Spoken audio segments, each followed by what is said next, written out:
Albatta qo'y menен echki bir odamga jaraydi. Bir odam bir qo'y so'ysa bo'ladi, bir echki so'ysa bo'ladi.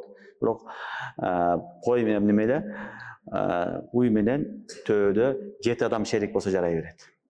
7 ашкан болбойт, 7 адам биригип алып курбандык кылам десе, бул жарайт. Шарият уруксат берет.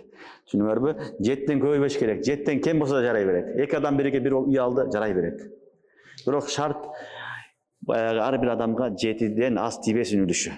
Эгер bir адамга 7тен аз үлүш тийип калса, эти болбой калат. Болбой калат. Чүнүктүү ошон үчүн 7тен аз тийбеш керек, 7ден бирини алганда ошончолук эт тийиш шарт. Анан сойгондон кийин 7 мал баягыдай бодо мал соя турган болсо, этини дагы таразыга коюп, тең бөлүш шарт. Килограммдап эме кылынат. Аны болжол менен урулбайт. Муну мен алам, сен алам деген болбойт. Таразыга коюп, ар бирин өлчөп, анан эмне кылынат? Берилет. Жакшысы өлчөгөндө уламалар айтат, эң жакшысы баягындай ар бирөөсүнө бутуну, башыны кошуп койсун дейт.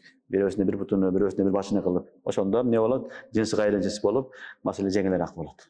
Түшүнүңөрбү? Ошон үчүн 7 адам бир бодо малды алып соём десе, анда 7 адамга бирдей эмне кылыш шарт экен? Эт тийиши шарт. Бирөөсүгө азыраак, бирөөсү көп кылган болбойт. Таразы менен коюш керек. Болжол менен кылганга шарият уруксат бербейт. Жана bir адам 7тен аз хиссаны алып калса, үлүшүнө ага дагы жарабайт. Жана эң негизги нерсе 7 адам биригип курбанчылык кылганда бардыгынын ниети курбанчылык болуш керек.